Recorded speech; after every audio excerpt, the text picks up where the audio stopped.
Hello everyone. In this video, we will go over sections 4.2, 4.3, which is now more general graphs or trigonometric functions. We're going to focus specifically on sine and cosine, but we're going to use the information from last class, which section 4.1, to do the graph.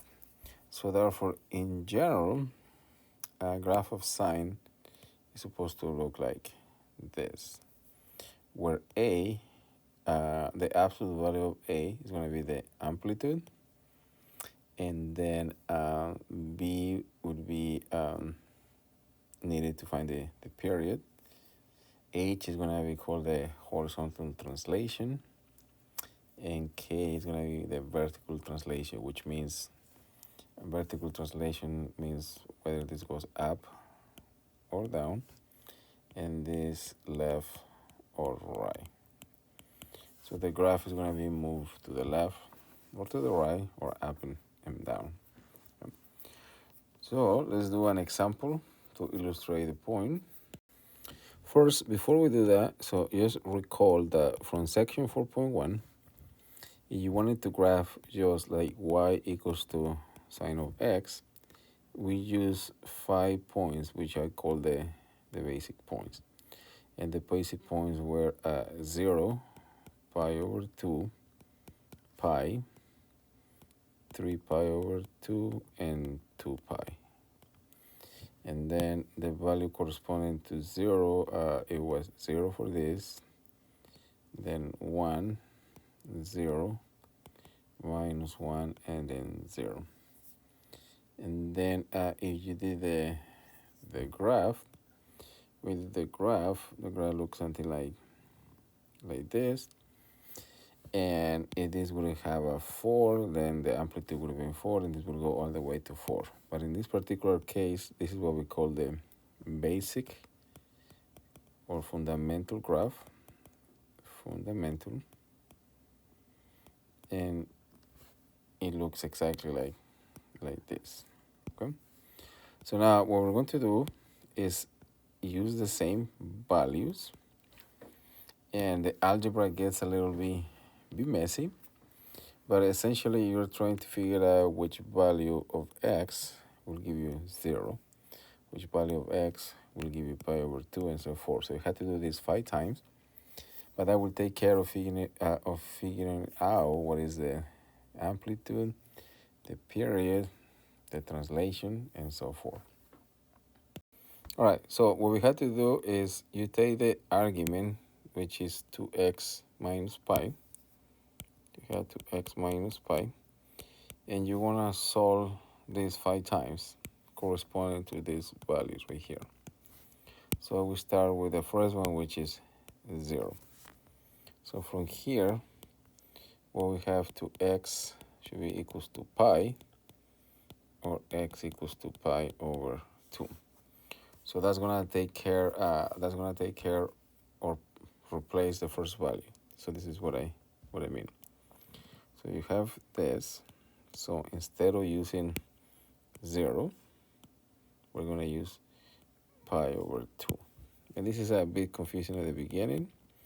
The point is that this is going to be technically now, this corresponds to 0. And if we multiply it by 3, this will still be 0. So this is going to represent 3 sine of 2x minus pi, which remember we call this y. All right, then we move on to the next value, which is should be pi over 2, y pi over 2, because the next value here is pi over 2 in the list.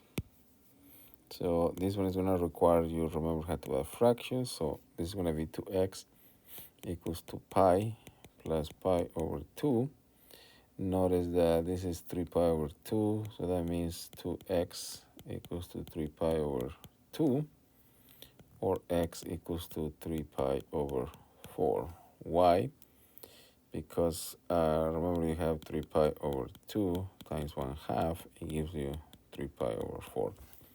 So therefore the new value we're going to use here is going to be now 3 pi over 4. and this corresponds to the value of 1 in here. So this corresponds to 1. And then 1 times 3, so this is 3. So 1 times 3 will give you 3. So this is going to be the new value. And this is not hard, but it's time consuming and a bit annoying. So now I have to move to the next value on the list, which is pi. So then now we have 2x minus pi is equals to pi. If you move the pi to the other side, you end up with 2 pi, which means x equals to pi. So that one is easy. So this is pi.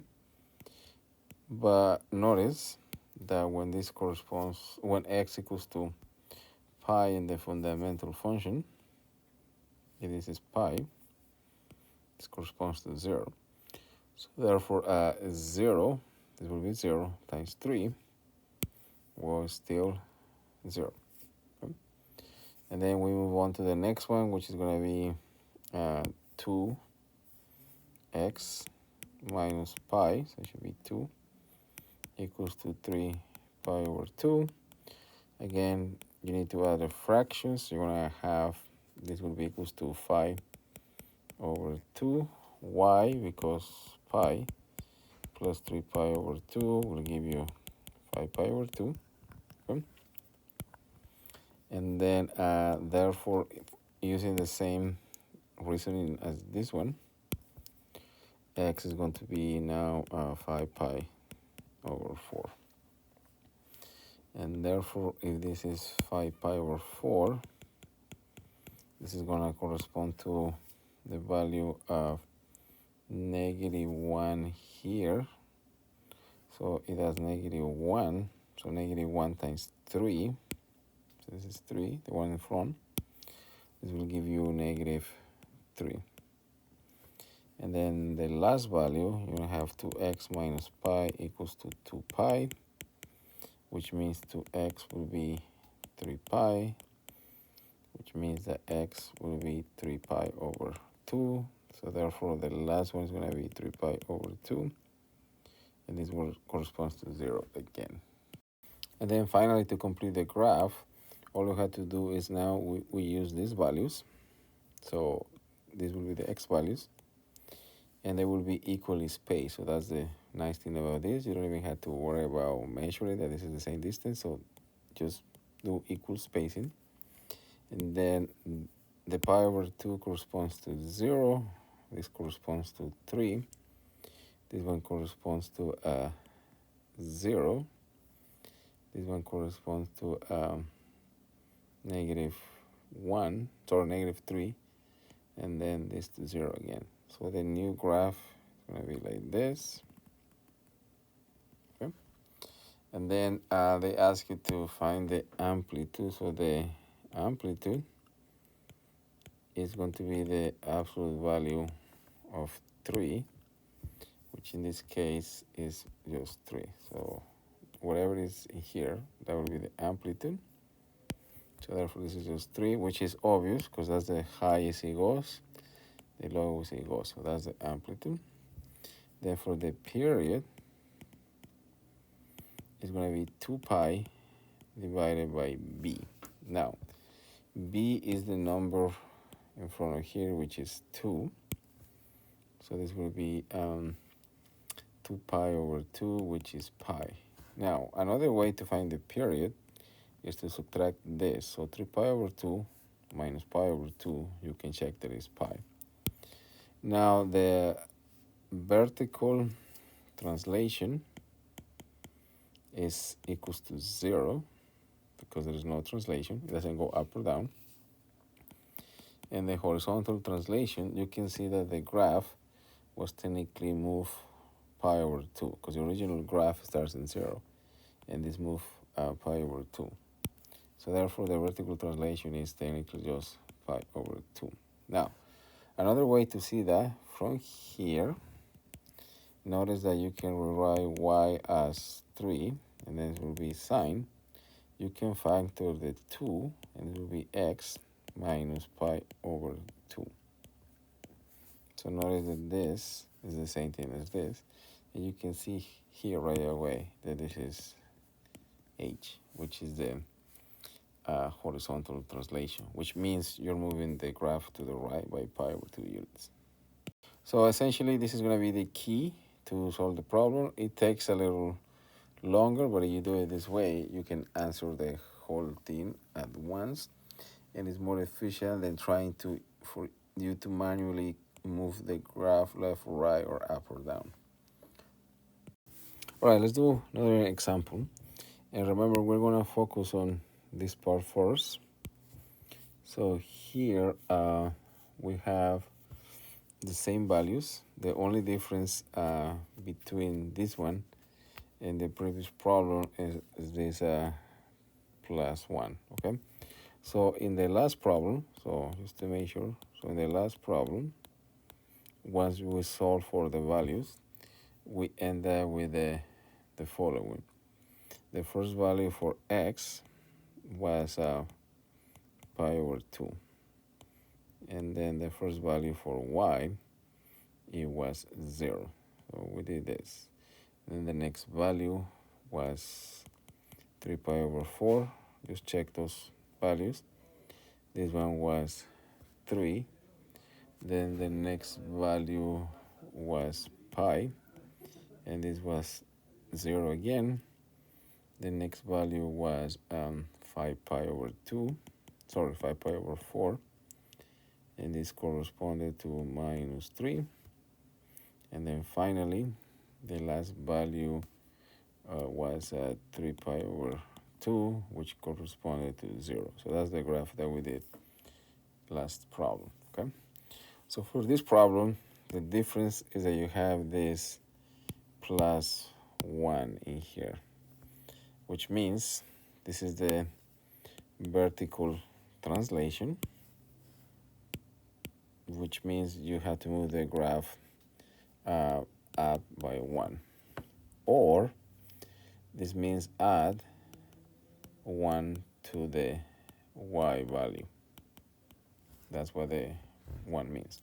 So essentially, for the new graph, for the one we're trying to do for x, and then y equals to 1 plus 3 sine 2x minus 1, minus pi, the graph is going to look like this. So the values for x are not going to change. It will be the same ones we got in the last problem, which this is the hard work to get these values, pi over 2. And then the next one is 3 pi over 4. And then pi, so the same values. And then 5 pi over 4. And then finally 3 pi over 2. The difference is that now you're going to add 1 to each of these values. So therefore, this is going to be 1. It's going to be 4. It's going to be 1. It's going to be -2. And it's going to be 1. So that's the difference. So essentially, the graph is translated 1 unit up. So when you do the graph, the x values are going to be exactly the same. This is still going to be pi over 2. This is still going to be 3 pi over 4. This is still going to be pi, 5 pi over 4, and 3 pi over 2. The difference is that now this is going to be 3. This is now you're going to have a new number of 4. And instead of -3, it's going to go to -2. So this is going to be the new graph. When this is pi over 2, this is going to be 1. So this is going to go here in 1. And this one's going to go all the way to 4. This is going to go down to 1. This is now going to be -2, which will be somewhere here, and go back to 1. So this is the new graph. Okay. So therefore, this one, the graph was moved up 1 unit up. Notice that the horizontal translation didn't change. It's still pi over 2. Notice that the period didn't change. It's still pi. And the amplitude also didn't change. The amplitude is still 3. Now, note in the homework and the participation, I ask you to graph sometimes the inverse function for this. So note, if y was equals to 1 plus cosecant, so instead of sine was cosecant, okay? And let me make sure I copy the exact same thing. Let's say that it was 3 cosecant, so you just replace sine for cosecant. And this was 2x minus pi. Then if you wanted to do the graph, you had to do this graph first. And then at these points, you're gonna have vertical asymptotes like this. And then the graph will look like this. So that will be the graph of cosecant. So therefore, in order to graph this, you will have to do the sine first, and then just do this stat that I did right here, and you'll get the graph. Okay. So now let's move on to the same thing, but with cosine.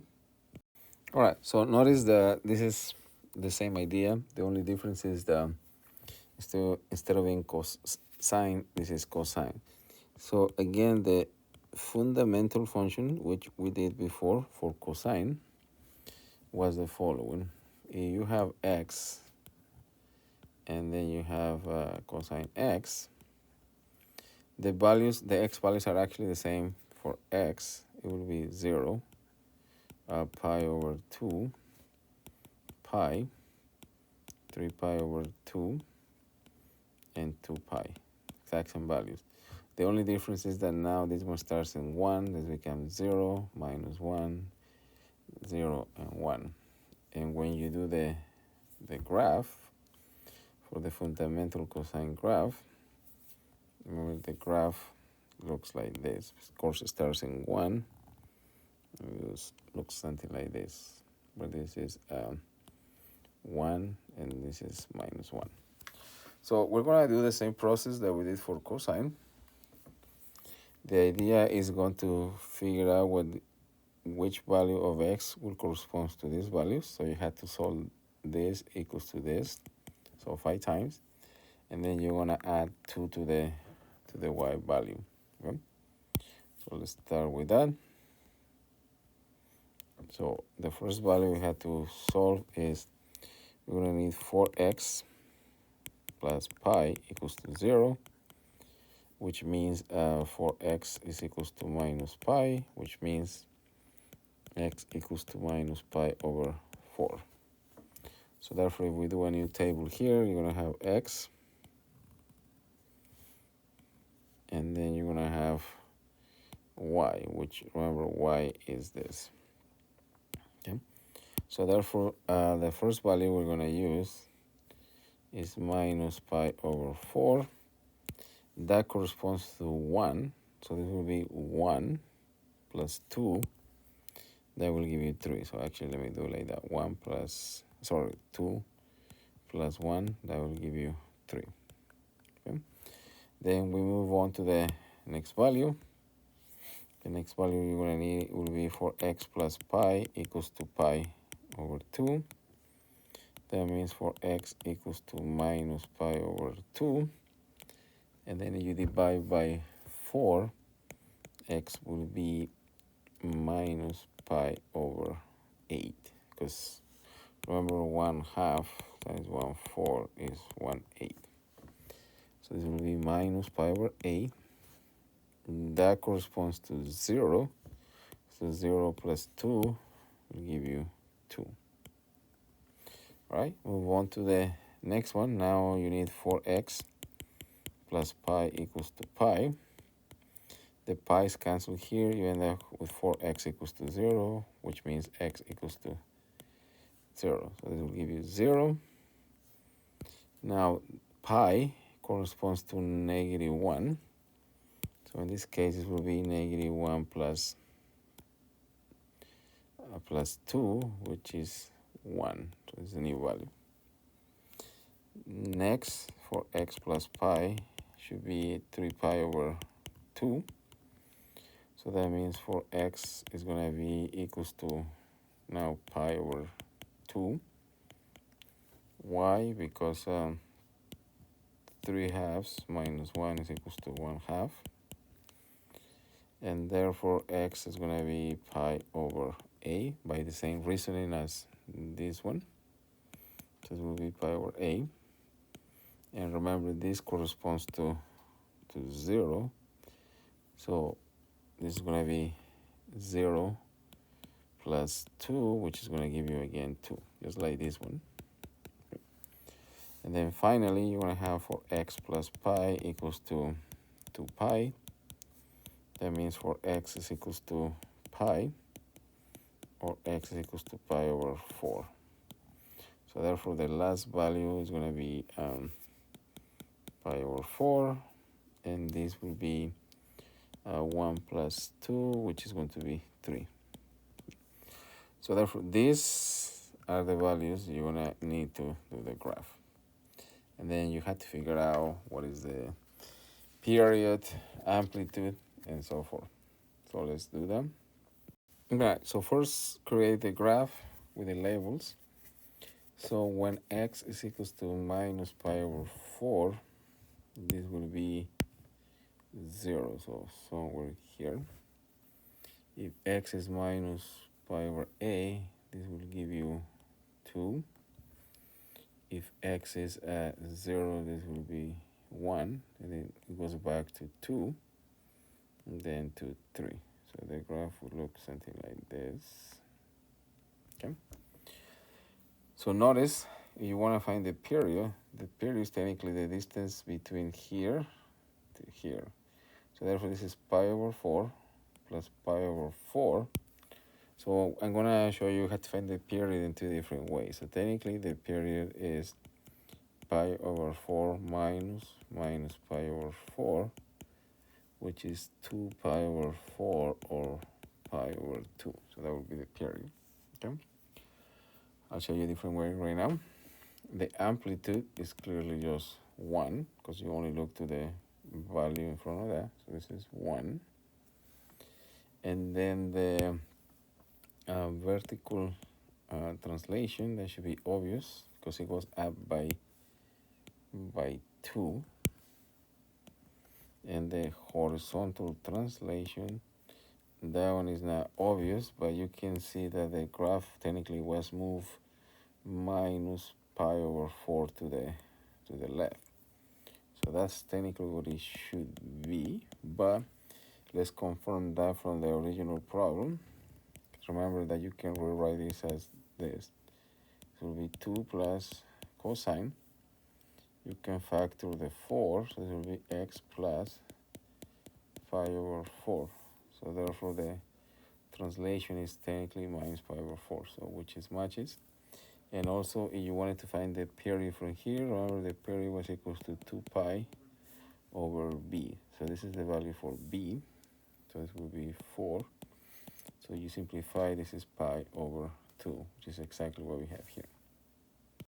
All right, so finally, let's do the graph of secant. So notice that this is the same question as the previous one, except instead of cosine, it has secant. So remember, you want to graph this, you will have to do the graph of cosine first. So this is the graph we just got in the previous problem. So this was equals to 2 plus cosine of 4x plus pi. So that's what we did. Okay? So then, to figure out the graph for secant, so you first find the values where this is originally should have been 0, which is there. And then just come out with asymptotes that go exactly to those points. Okay? So therefore, the graph for secant is going to be like this. So essentially, you need to do the graph for cosine, otherwise you won't be able to get secant. So therefore, the blue line, it will be the graph for cosecant, or this is the blue graph. That's it.